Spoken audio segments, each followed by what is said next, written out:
મહોપાધ્યાય ઐશ્વર્યજી મહારાજ આપણને આપણાથી ભિન્ન એવા સંસારના પદાર્થોની અંદર જે આપણો અધિકાર નથી, જે આપણો અભેદ નથી, જે આપણી અખંડતા નથી, ત્યાં આંતરિક રીતે ભ્રમના કારણે આપણે પોતાનું સર્વસ્વ, પોતાનું સ્વત્વ, પોતાનું મમત્વ, પોતાનું ત્યાં કંઈક ને કંઈક પ્રકારનું જોડાણ માણીને સમસ્ત રીતે પોતાના મૂળ અસ્તિત્વથી ચ્યુત થઈને ઉપયોગની દ્રષ્ટિએ આંતરિક રીતે ભ્રષ્ટ થઈને જે પદાર્થો આપણા થવાના નથી એ પદાર્થોમાં જ આપણું અસ્તિત્વ માનીને અનંત કાળથી આપણે પરિભ્રમણ કરીએ છીએ. અને આ પરિભ્રમણમાંથી છોડાવવા માટે આપણને પૂર્ણતાનો ઉપદેશ આપે.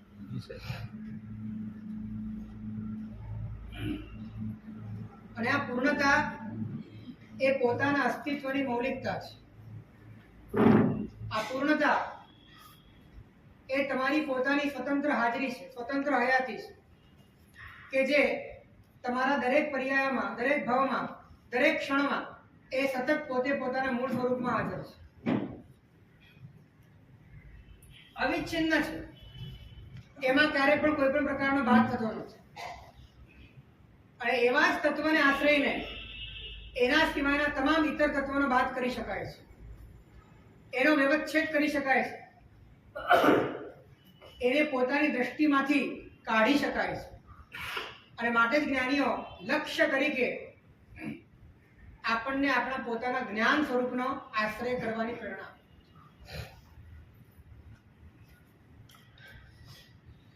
અને જ્ઞાન સ્વરૂપનો આશ્રય થતા જે પદાર્થ જ્ઞાનરૂપ નથી એ તમામ પદાર્થો જ્ઞેયરૂપ બનતા અને સમસ્ત જ્ઞેય એ આત્માનું અંગ ન હોવાના કારણે અને જે અંગ નથી એની સાથે આપણો સંબંધ ન હોવાના કારણે એ બધા જ પદાર્થો નિરર્થક છે.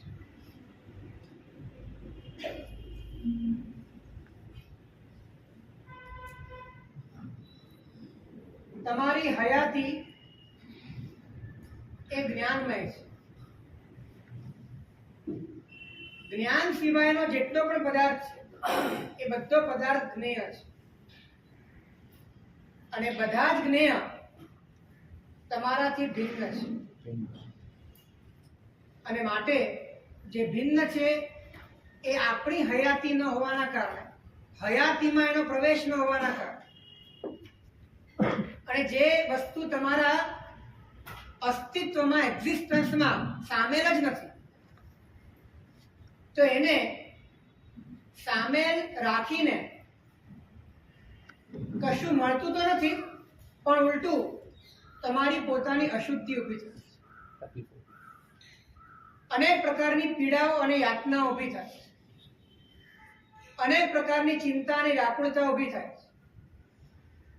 તે બધાને જ રદ બાતલ કરવા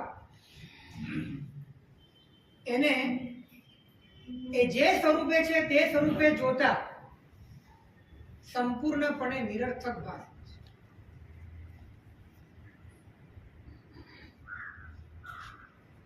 જે મારું નથી એ મારું નથી આવો ખ્યાલ આવી જાય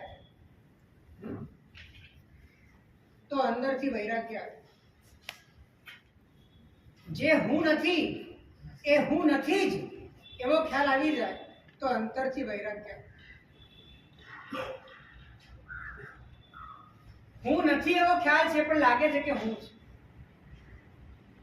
મારું નથી એવો ખ્યાલ છે પણ લાગે છે કે મારું છે.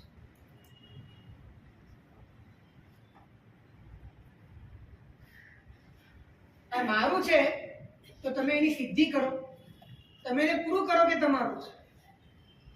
કોઈ પણ વસ્તુ એમને માની ન લેવું. અને જો તમે પૂરું નથી કરી શકતા તો કે માની લો કે કે મારું નથી જ. કોઈ એક નિર્ણય પર આવો, અને એ પણ આંતરિક રીતે.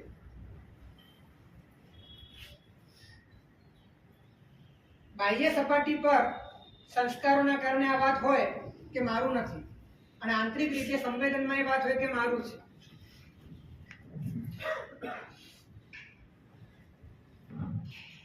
અને બંને વાતો તમારા માટે ખોટી પડે છે, કેમ કે જે માત્ર સપાટી પર છે એ તમને અસર કરતી નથી, અને જે અસર કરે છે એ વાસ્તવિક નથી.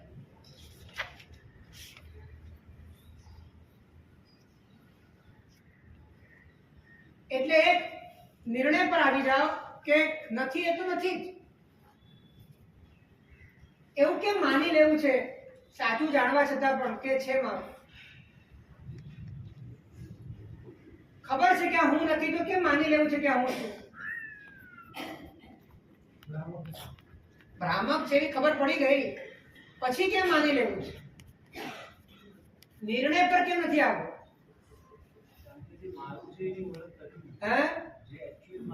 એની ઓળખ ભલે ના થાય, પણ મારું નથી એની ઓળખ થઈ ગઈ ને. મારું શું છે એની ઓળખ ભલે ના થાય, મારું નથી એની ઓળખ થઈ ગઈ કે નહીં? શું કઈ જરૂર પણ નથી, કાંઈ જરૂર નથી. કેમ કે તમને જ્યાં સુધી ગ્રાઉન્ડ જોઈએ છે ત્યાં સુધી ગ્રાઉન્ડ નહીં મળે. કેમ કે તમને જોઈએ છે, આ જે તમારી શૈલી છે એ બધી પૂતગલના ગ્રાઉન્ડને પકડવાની જ છે. તમે જ્યારે છોડી દેશો, તમે જ્યારે અંદરથી નિર્ણય કરી દેશો, સાચું મળે કે ન મળે, ખોટું તો છોડી જ નાખવું છે. એનો નિર્ણય તો કરી જ નાખવો છે, તો સાચું ઓટોમેટિક અંદરથી ઉઘડશે. પોતાની પાસે પડ્યું છે એવું લાગે છે. હે? પોતાની પાસે પડી છે ને વસ્તુ એ તો સુંદર લાગે છે. પાસે પડી છે ને, પાસે તો ઘણું બધું છે. તમે અત્યારે અમારી પાસે છો, તમે માની લઈએ કે તમે અમારા છો.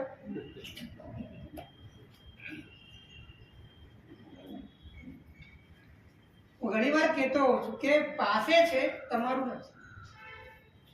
પાસે હોવું અને તમારું હોવું કોઈ જુદી વાત છે. પાસે છે એટલે સંયોગ છે, અને સંયોગનો અર્થ એ છે જે વિયોગ થઈને આવેલું છે અને વિયોગ થઈને જવાનું છે. તમારી પાસે ક્યાંકથી આવ્યું છે ને, તો ક્યાંકથી છૂટું પડીને આવ્યું છે, અને છૂટું પડીને આવેલું હોય છૂટું પડવા માટે જ આવેલું હોય. આ નિયમ છે. છૂટું પડીને જે આવ્યું હોય ને તે છૂટું પડવા માટે જ આવેલું. બધા જ પદાર્થો આત્મા સિવાય. બધા જ પદાર્થો. એટલે જ કેવું છે કે નિર્ણય કરી લો એકવાર કે કાંઈ નથી તમારું. માત્ર સપાટી પર નહીં, માત્ર ઉપરથી નહીં, છેક અંદરથી નિર્ણય કરી દો કે તમારું કાંઈ નથી, અને તમે પણ કાંઈ નથી.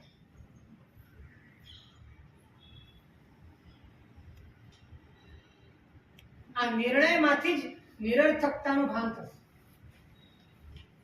નિરર્થકતાનું ભાન થશે તો નિષેધ આવશે, નિષેધમાંથી નિવૃત્તિ આવશે, અને નિવૃત્તિમાંથી નિર્વિકલ્પતા આવશે. ફરીથી ભીતરમાં સંસારનું સ્વરૂપ યથાર્થ જાણીને કે ભાઈ મારા રૂપે કઈ વસ્તુ પરિણમી શકે તેમ છે, અને જો ત્રણ કાળમાં જે વસ્તુ મારા રૂપે પરિણમવાની જ નથી, તો એને મારે માની જ લેવું પડે કે હું નથી ને મારું પણ નથી. તો એકવાર અંદરથી નિર્ણય કરી દો. નિર્ણય કરશો તો નિરર્થક લાગશે, નિરર્થક લાગશે તો નિષેધ થશે, નિષેધ થશે તો નિવૃત્તિ થશે, ઉપયોગ જશે ને ત્યાં, અને નિવૃત્તિ થશે તો નિર્વિકલ્પતા આવતા વાર નહીં.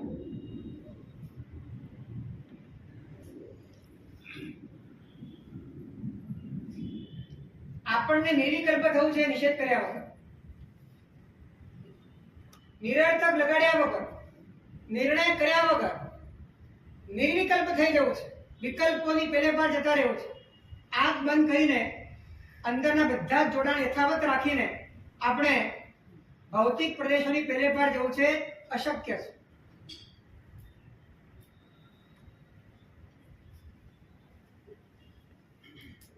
નિર્વિકલ્પ થવા પર જેટલું જોર છે એટલું જોર નિરર્થકતા, અને નિરર્થક નિરર્થકતા નહીં આવે ત્યાં સુધી નિર્વિકલ્પતા નહીં જાઓ.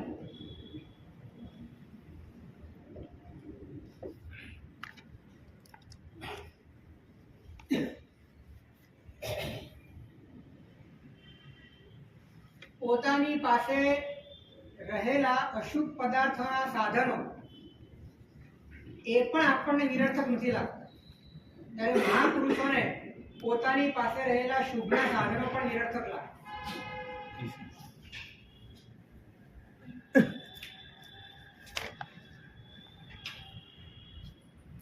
પૂજ્ય ગચ્છાધિપતિશ્રીને હાજર જવાબી 45 આગમોની હાલતી ચાલતી લાઇબ્રેરી, અદ્ભુત કોડીનો ક્ષયોક્ષમ ધારણા શક્તિ અને કોઈક સાધુએ સાહેબના વખાણ કર્યા. સાહેબે કીધું કે આ બધું ક્ષયોક્ષમ જ્ઞાન છે, આની પર ભરોસો કરાય. આનો કોઈ મતલબ નથી.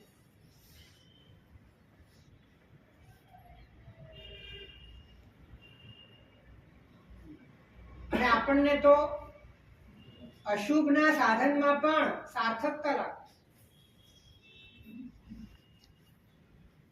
પાપ કરી શકાય, જલસા કરી શકાય, રાગદ્વેષ કરી શકાય એવા ભૌતિક સાધનો જો આપણી પાસે આવી જાય તો એનો પણ આપણનો અહંકાર છે, એના પ્રત્યે પણ મમતા છે, એનું પણ પ્રદર્શન છે, એની પણ વાતો છે, એની પણ પ્રશંસા છે. નિરર્થકતાની તો કોઈ વાત જ નથી. જેને નિરર્થક ન લાગે એ જ નિરર્થક છે. જેને નિરર્થક નથી લાગતું એ પોતે જ નિરર્થક છે.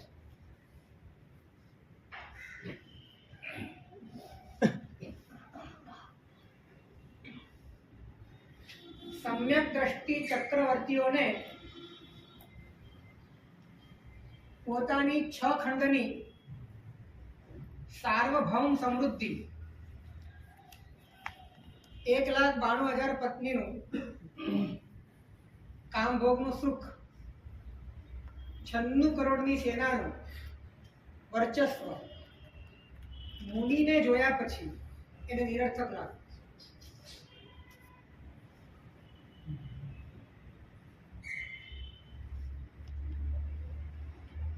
કેમ કે એને અંદરથી ખ્યાલ છે કે આ બધી એ વસ્તુઓ છે જેની સાથે મારા એકચ્યુઅલમાં કોઈ સંબંધ નથી. અને સંબંધ ન હોય એવા પદાર્થો સાથે સંબંધ રાખવો પડે એના જેવો કોઈ ભાર નથી. સંબંધ ન હોય એની સાથે અંદરથી સંબંધ રાખવો પડે એના જેવો કોઈ ભાર નથી. અને સંબંધ ન હોય એની સાથે સંબંધ ન રાખવો પડે એના જેવું કોઈ સુખ નથી.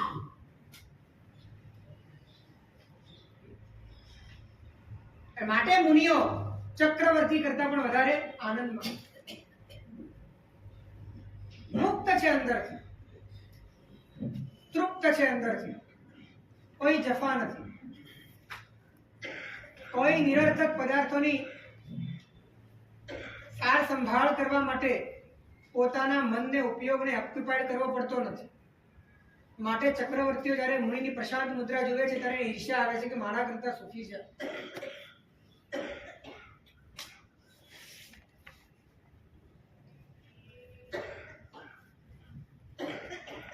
તમારી પાસે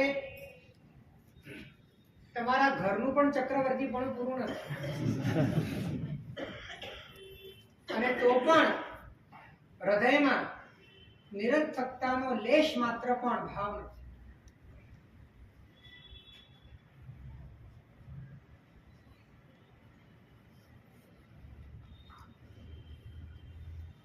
જેની સાથે તમારો સંબંધ નથી એના સંયોગમાં કદાચ રહેવું પડે ને તો તમને માફી છે, પણ એ જો તમને નિરર્થક ન લાગે તો તમને માફી નથી.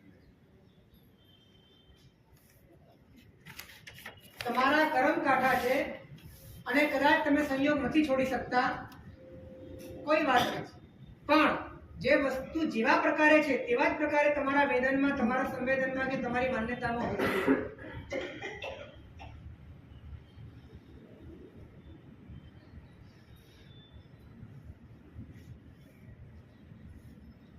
તો ભીતરમાં અધ્યાત્મના આકાશમાં ઉડવા માટે આ નિરર્થકતાની ભાવના એ પાંખોનું કામ કરે છે. એ તમને આ ચુંગાલમાંથી બહાર નીકળવા માટેનું સત્વ આપે છે. આ આંટી ઘૂંટીમાંથી એક ધડાકે છેડો ફાડવા માટેનું તમને સત્વ આપે.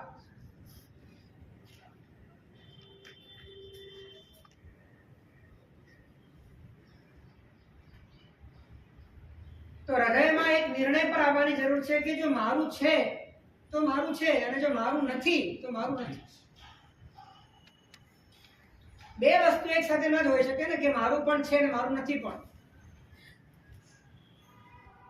વ્યવહારથી કદાચ એવું હોય તો જુદી વાત, પણ આંતરિક નિશ્ચયથી તો ના જવું જોઈએ ને.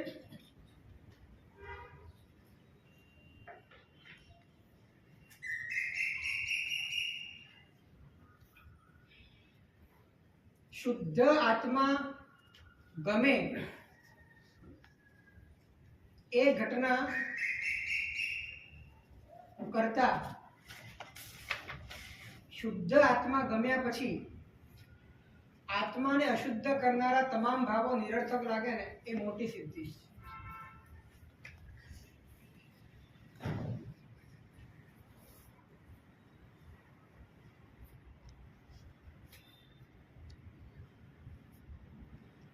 મોટા ભાગના સાધકો અહીંયા અટકે છે. એમને આત્માનું આકર્ષણ છે, પણ એમને અનાત્માનું વિકર્ષણ નથી. એમને સ્વરૂપ ગમે છે, પણ જે સ્વરૂપ નથી એ નથી ગમતું એવું નથી.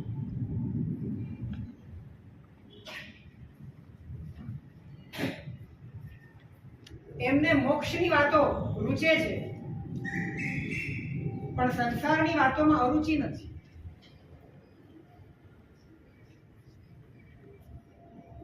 તો અહીંયા તમારે તમારું એક સ્ટેન્ડ ક્લિયર તો કરવું જ પડે. એક છોડો તો બીજું. અને છોડવાની જે વાત છે એ રસ રુચિના સ્તરની વાત, એ ધ્યાન રાખજો પાછું. નહીં તો પેલી રીતે તો અનંતી વાર છોડ્યું જ છે બધું.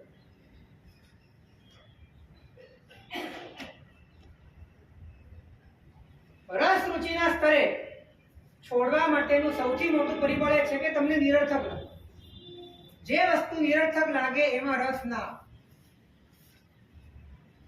સાર્થક લાગ્યા પછી છોડ્યું હોય, છોડ્યા પછી પણ સાર્થક લાગ્યું હોય, તો એ છોડ્યા પછી એવું જ પુણ્ય બંધાય કે જે છોડ્યું છે તમને વારંવાર મળ્યા, અને વારંવાર મળ્યા પછી તમને સાર્થક જ લાગે, છોડવા જેવું લાગે જ નહીં, એ પાપાનું બંધી પુણ્ય છે.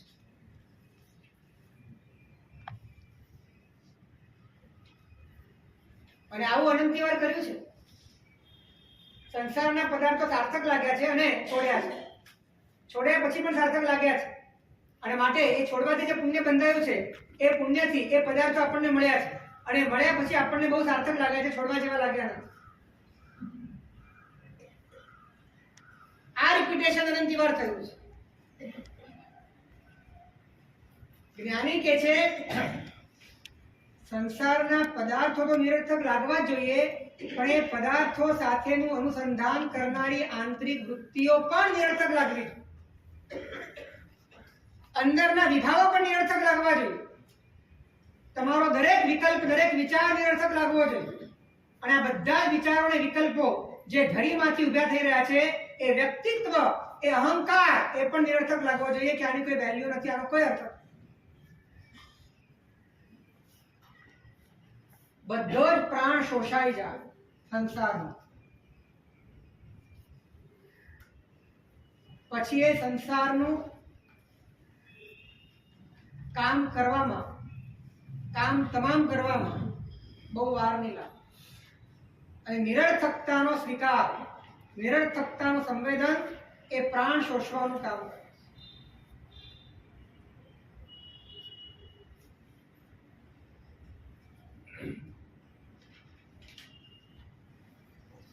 ઘોંઘાટ તમે લોકો સાંભળ્યો છે કે?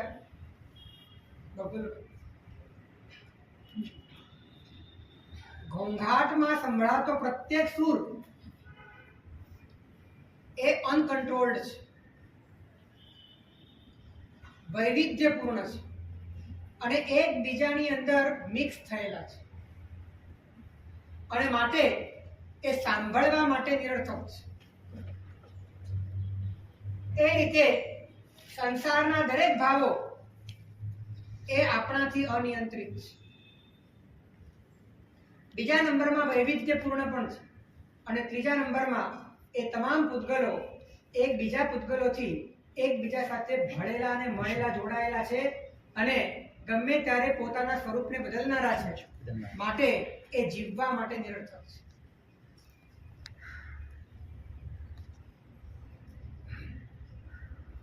જે રીતે પાણીમાં પેદા થયેલો પરપોટો એ પાણીનો જ વિકાર છે,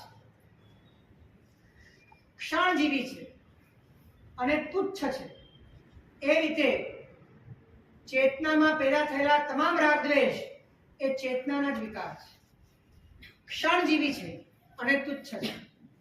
માટે જેમ પરપોટાનું કોઈ મૂલ્ય નથી, એ રીતે રાગ દ્વેષનું પણ કોઈ મૂલ્ય નથી.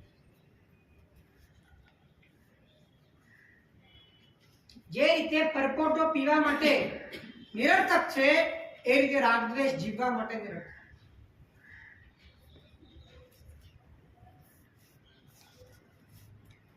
મૂલ્ય પાણીનું છે કે પરપોટાનું છે?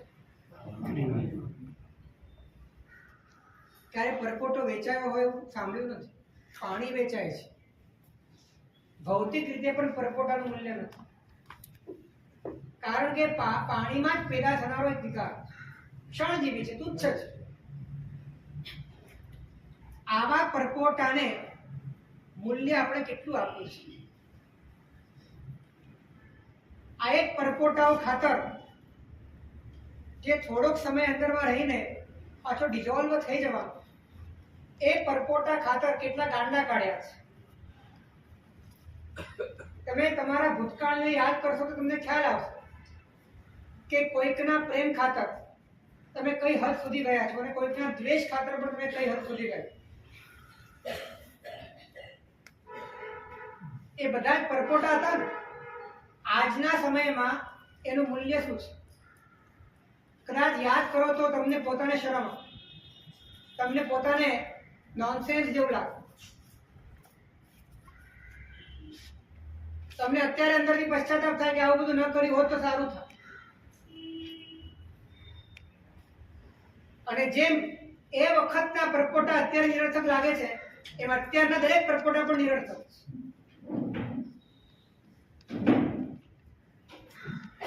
તમારા દરેક ભાવ નિરર્થક છે.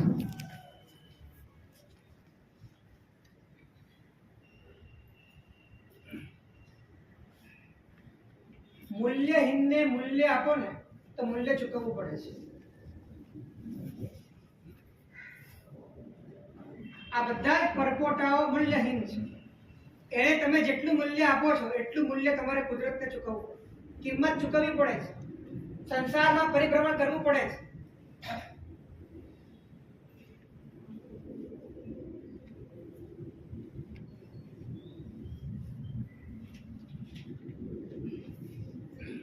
દીકરો મને ગમે છે, પરપોટો છે, અને એને ખાતર મેં કેટલાયની સાથે અંદરથી સંશ્લેષ કર્યા છે. અને આ પરપોટો દીકરો જ્યારે મારી અગેન્સ્ટમાં જાય છે ત્યારે એ પરપોટો ફૂટી જાય છે. જ્યારે મારા અહંકાર ઉપર પગ મૂકે છે, પરપોટો ફૂટી જાય. તમારું એક પણ લાગણીનું ધારાધોરણ ફિક્સ તો છે ને? તો શેના આધારે જીવો છો? કોના આધારે જીવો છો? શું ચાલક બળ છે?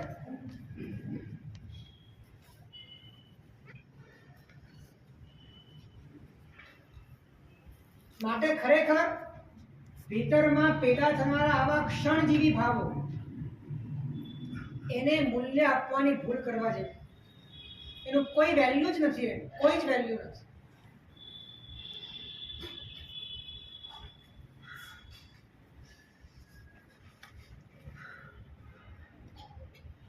અહંકાર જેટલો પ્રબળ એટલું પરપોટાને મૂલ્ય વધારે મળશે. મારો પ્રેમ છે અને મારા પ્રેમ પર તે હાથ નાખ્યો છે, મારો શિકાર છે. રાગ અને દ્વેષને પણ મૂલ્ય મળી જાય છે. અહંકાર જેટલો વધારે પ્રબળ હોય છે એટલા વિભાવો વધારે સાર્થક લાગે.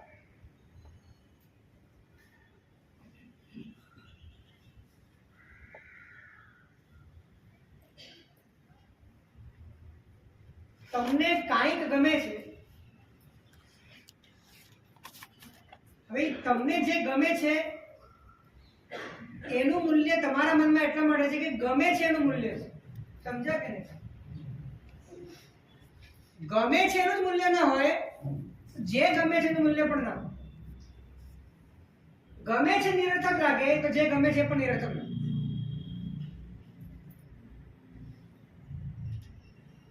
તો તમે તમારા જીવનમાં કેટલા બધા અનર્થકારી પગલાઓથી બચી જાઓ.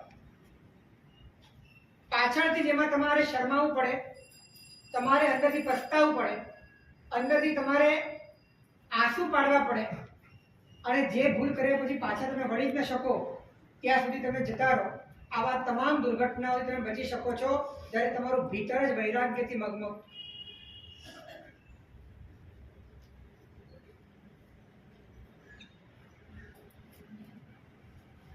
છે. તૈયારી?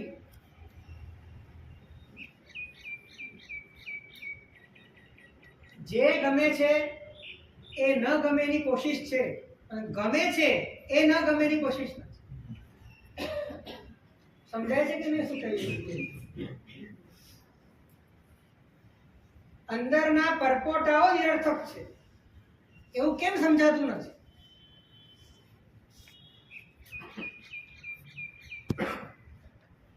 અને તમારી નજર સામે તમારા જીવનમાં હજાર વખત થયેલી આ ઘટના છે કે પછી એ ભાવો એનું અસ્તિત્વ પણ નથી રહેતું.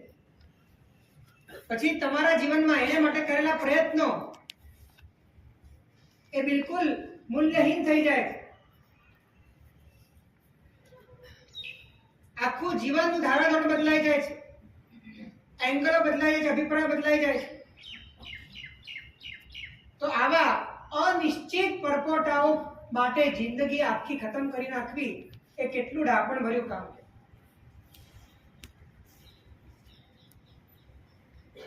મૂલ્યહીન છે, આ બધું નિરર્થક છે.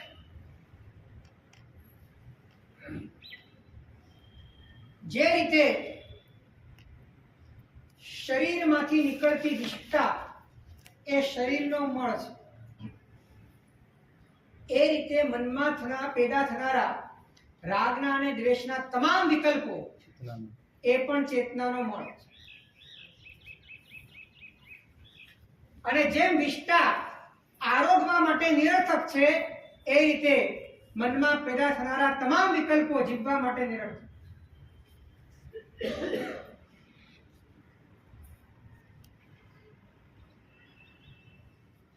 જે વસ્તુ તમારાથી છૂટી પડી શકે, આવીને જઈ શકે, જે કોઈકને કોઈક પ્રકારની વ્યાકુળતા ઉત્પન્ન કરી દે, આવા તમામ ભાવો એ અશુચિ છે. પહેલી અશુચિ તો શરીરની છે કે તમારાથી જુદી છે. આ અશુચિ તમારી અંદર છે. અને શરીરની અશુચિથી તમે જેટલો પરહેજ રાખો છો, શરીરની અશુચિથી તમે જેટલી દૂરી રાખો છો, એના કરતા લાખ ગુણી દૂરી આનાથી રાખવા છે.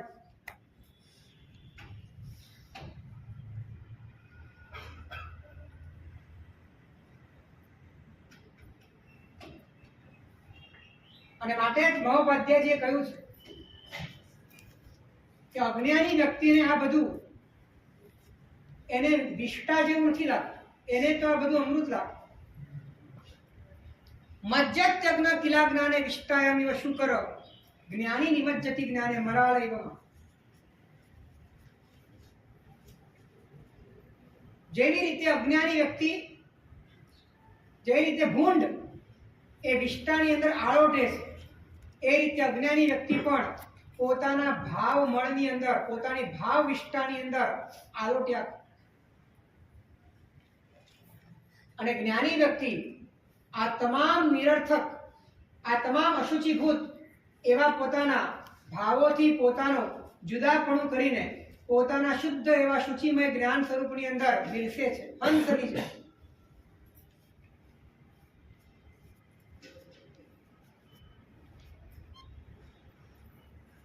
આમ તમને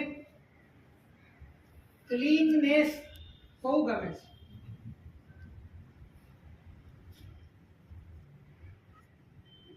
બહુ તમે ચોખલા થઈ ગયા છો,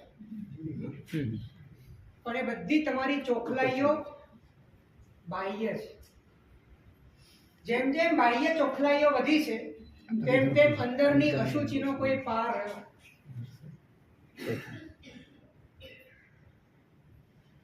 કદાચ પહેલાના ગામ ગંદા હતા પણ લોકો અંદરથી બહુ ચોખ્ખા હતા. અત્યારે બધું સાફ સુથરું દેખાય છે પણ અંદરથી વિષ્ટાનો કોઈ પાર. ઢગલે ઢગલો વિષ્ટા થઈ ગઈ છે, દુર્ગંધ મારે.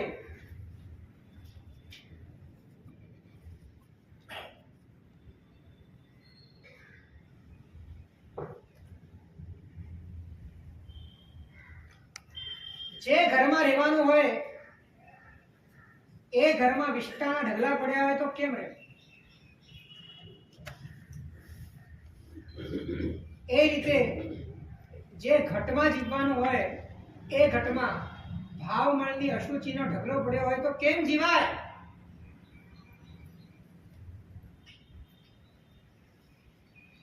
એનો નિકાલ કરવા માટે આ પ્રાયશ્ચિતની વિધિ છે.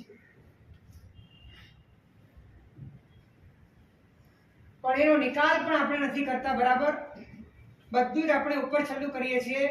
રસ આપણો પડેલો છે, સાર્થકતા આપણને લાગે છે, સુખ બુદ્ધિ અંદર પડી છે, અંદરથી આપણને એમાં જ આલોટવાનો રસ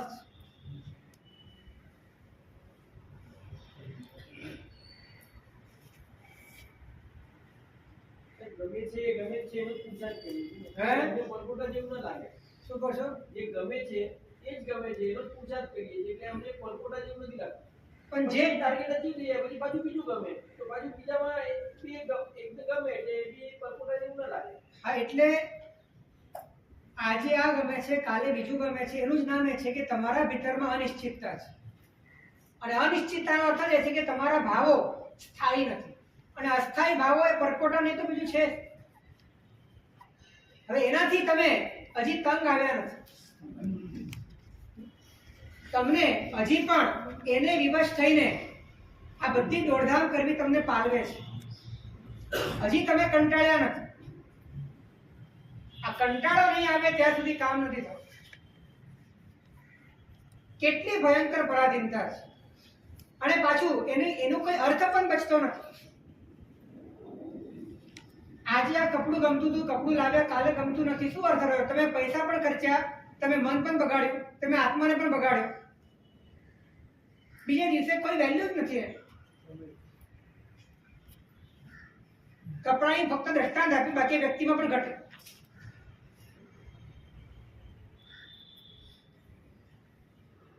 જળ જીવ બધામાં ઘટેલી આ વાત છે.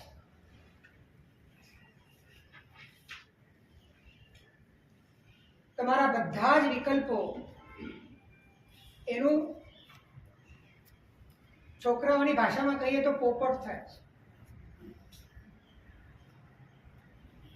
કોઈ જ વેલ્યુ નથી, કોઈ અર્થ નથી.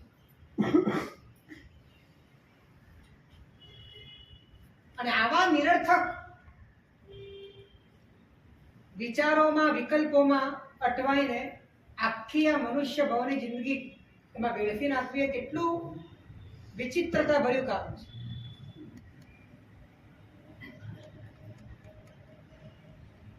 એકવાર વિચારો, તમે તમારી જિંદગી ઉપરથી એકવાર નજર ફેરવો. નાનપણથી લઈને અત્યાર સુધીના તે સ્તરમાં, તે ભાવોમાં જઈને તમે વિચારો કે વખતના નિર્ણયો તમને પરમ સત્ય લાગતા અને આજે બધા જ નિર્ણયો તમને પરમ અસત્ય લાગે. શું ઉકાળ્યું તમે? આટલી જિંદગી તમારી નિરર્થક જ ગઈ ને. તો શું ગેરંટી છે કે હવેના દરેક નિર્ણય તમારા સાચા જશે? હવેના દરેક વિકલ્પો સાચા હશે? હવેના દરેક રાગદ્વેષ તમને પસ્તાવું નહીં પડે એવા જશે?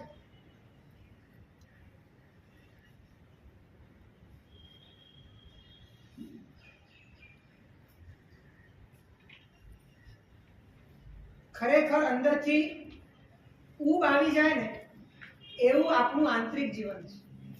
પણ આપણે પાછળ વળીને જોવા તૈયાર નથી કે કેટલો બધો ભંગાર પડ્યો છે. ફક્ત આપણે તાત્કાલિક સાફ સફાઈ કરીને તાજગીનું અભિમાન રાખીએ છીએ, બાકી ભંગાર વાળા જેવું જીવન છે.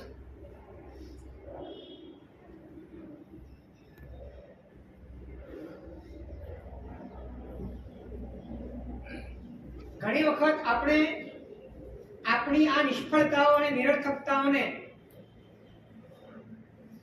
ખબર હોવા છતાં છાવરવાનું કામ કર્યું કે ભૂલે ચૂક્યા બધી વાતો મારા મગજ ઉપર અસર ન કરી જાય, જેથી હું આ વિષ્ટામાં આરોટવાનો ધંધો બંધ ન કર્યો.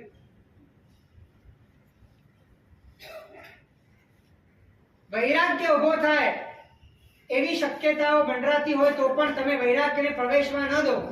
એટલા હદે રાગ અંદરમાં જડબે સલાક બેઠે. અને આ બધાનું મૂળ કારણ એ છે કેમ કે રાગ નો કોઈ વિકલ્પ તમારી નજરમાં નથી. આના સિવાય સુખનો કોઈ વિકલ્પ તમને દેખાતો નથી. અને એ વિકલ્પ ત્યારે સમજમાં આવે છે જ્યારે જ્ઞાનીઓએ બતાડેલું આત્માનું સ્વરૂપ ત્યારે તમારી શ્રદ્ધામાં પ્રતિષ્ઠિત થાય. અને એ લક્ષ્યના બળે જ્યારે તમે અંદરથી સાત્વિક થઈને તમામ પ્રકારના પોતાના સિવાયના પદાર્થોને અંદરથી ઉલેડવા માંગો છો, અંદરથી ખદેડવા માંગો છો, ત્યારે એ સત્વ તમારા ભીતરની અંદર વૈરાગ્યને કેટલું સાધનભૂત છે, એનો કેટલો મહિમા છે એ તમારા અંતરથી તમને સમજાય.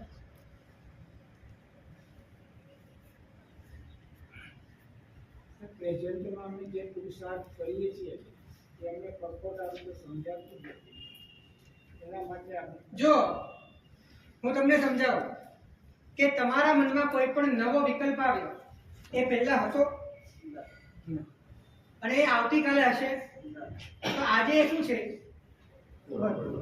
શું છે?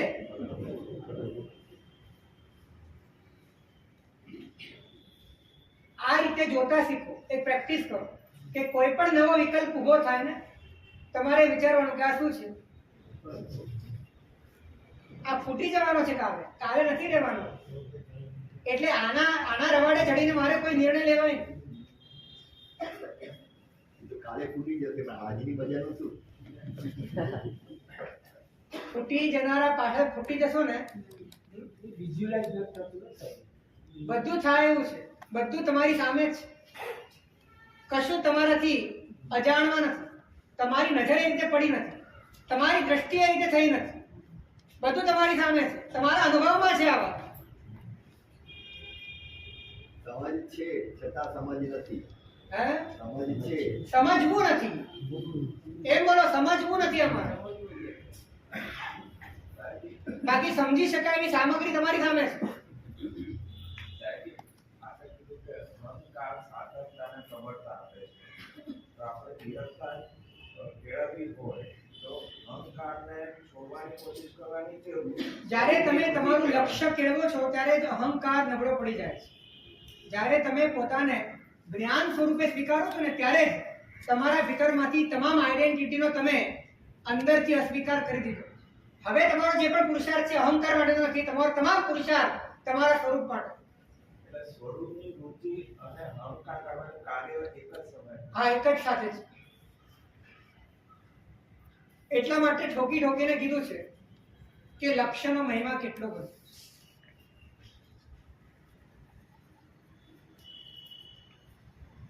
જે રીતે જળ બિંદુમાં સૂર્યના કિરણો પરાવર્તન પામે અને આકાશની અંદર મેઘ ધનુષ્ય રચાય છે, એ મેઘ ધનુષ્ય એ સત રૂપે દેખાતું હોવા છતાં અસત છે, કારણ કે એની કોઈ મટીરિયલિસ્ટિક ફિઝિકલ એની કોઈ પ્રેઝન્સ નથી, એ છે છતાં નથી એ રીતે. અને માટે એ મેઘ ધનુષ્ય જે રીતે ગ્રહણ કરવા માટે નિરર્થક છે, એ રીતે તમારા ભીતરની અંદર કર્મના ઉદયોથી પરાવર્તન પામેલા એવા તમારી ચેતનાની અંદર ઉત્પન્ન થયેલા જેટલા પણ વિકલ્પો છે, જેટલા પણ રાગાદી ભાવો છે, એ બધા જ ભાવો એ માત્ર ને માત્ર એ ચેતનાનો જ વિકાર હોવાથી વાસ્તવિક રૂપે સત નથી પણ અસત છે.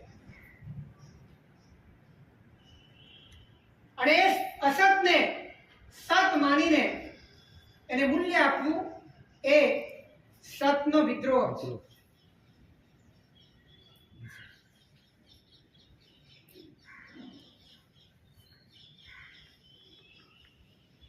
મેઘ ધનુષ્ય ગમે તેટલું સુંદર હોય પણ એનો સટ્ટો બોલાતો નથી,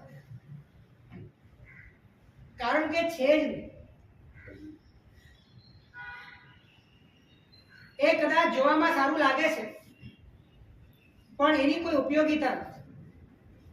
બસ એ જ રીતે તમારા ભીતરમાં પેદા થયેલા જેટલા પણ ભાવો છે એ રિફ્લેક્શન છે, અને રિફ્લેક્શન એ કદાચ તમારા ભીતરના ભાવોને બદલે છે પણ તમારા માટે જીવવા માટે બિલકુલ ઉપયોગી નથી, કેમ કે અસત છે, કેમ કે તમારું સ્વરૂપ નથી. જે રીતે સ્વપ્નમાં જોયેલા બધા જ પ્રકારના દ્રશ્યો એ વાસ્તવિક જીવનમાં નિરર્થક છે, એ રીતે મિથ્યાત્વની નિદ્રા અવસ્થામાં જે પદાર્થો હું રૂપે અને મારા રૂપે જણાયા છે એ બધા જ પદાર્થો એક સ્વપ્ન છે, અને સ્વપ્ન જેમ નિરર્થક છે એ રીતે હું અને મારું જેટલું પણ છે એ બધું જ નિરર્થક બેસે છે.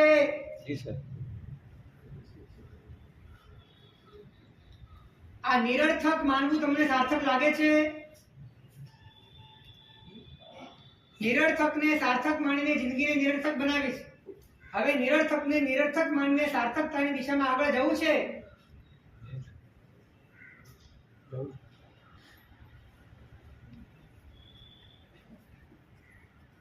ખૂબ સત્વ જોઈશે, અને સત્વ કેળવવા માટે રુચિ જોઈશે. રુચિ અનુયાયી વીર્ય. તમારું વીર્ય, તમારું સત્વ એ રુચિથી પેદા થાય. અત્યાર સુધી રુચિ નિરર્થકમાં હતી તો સત્વ નિરર્થકમાં ફરવાયું. હવે જો રુચિ તમારી સાર્થકમાં હશે તો રુચિ સાર્થક બાજુ ફરવાશે, અને નિરર્થકને અંદરથી ખરેડવાનો પ્રયત્ન થશે. અંદરથી એનો વૈરાગ્યનો ભાવ ઉચકાશે અને બધું છૂટવા લાગશે. મુક્તતા આવી જશે જીવનની અંદર, નિર્ભારપણું આવી જશે. માટે આપણે આ નિરર્થકતાનો એંગલ, નિરર્થકતાનો દૃષ્ટિકોણ બહુ સર્વાંગીણ રીતે પોતાના જીવનની અંદર વ્યાપ્ત થઈ જાય અને કશું જ સારભૂત ન લાગે. સારભૂત માત્ર એક તત્વ લાગે જે પોતાની હયાતી છે, જે પોતાનું અસ્તિત્વ છે, જે શાશ્વત છે, જે નિરાકાર છે, જે અખંડ છે, જે પરિપૂર્ણ છે, જે જ્ઞાન સ્વરૂપ છે, જેમાં ક્યારે કોઈ પણ પદાર્થોથી ક્યારે પણ ભોગો પડવાનો નથી, ક્યારે એનું ખંડન મંડન થવાનું નથી, ક્યારે પણ એની હાનિ વૃદ્ધિ થવાની નથી, જે પરમ સુખમય છે, પરમ સ્વાધીન છે. એવા જ પોતાના અસ્તિત્વને કેન્દ્રમાં રાખીને એના સિવાયના તમામ પદાર્થો એ પોતે પોતાની રીતે જુદા હોવાના કારણે, એની સાથે પોતાનો સંબંધ હોવાના કારણે, અને જે પણ સંબંધ ભાસે છે બધા જ સંબંધોનો ભાસ એ મેઘ ધનુષ્યની જેમ કે સ્વપ્નની જેમ એક માત્ર ભ્રામક હોવાના કારણે એ બધાને નિરર્થક માનીને સાર્થકતાની દિશામાં ઉડાન ભરવા માટે આપણે તૈયાર થઈએ. એ શુભેચ્છા. એના વિશે પણ બતાવો. શિવમસ્તુ સર્વજગત શિવમસ્તુ સર્વજગત પરહિત નિરતા ભવન્તુ ભૂતગણા પરહિત નિરતા ભવન્તુ ભૂતગણા દોષા પ્રયાન્તુ નાશમ દોષા પ્રયાન્તુ નાશમ સર્વત્ર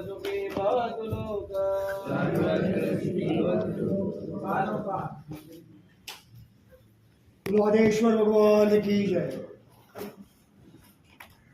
દિવાળીનો સમય આવ્યો એટલે આપણે બધો ઘરમાં સાફ સફાઈ કરીશું. અને ઘણી બધી વસ્તુ એવી પડી છે ઘણા વર્ષોથી વાપરી નહીં હોય પણ રાખી મૂકેલી, અને હવે આપણને નિરર્થક લાગે એટલે હવે આપણે એને અહીંથી કાઢીશું.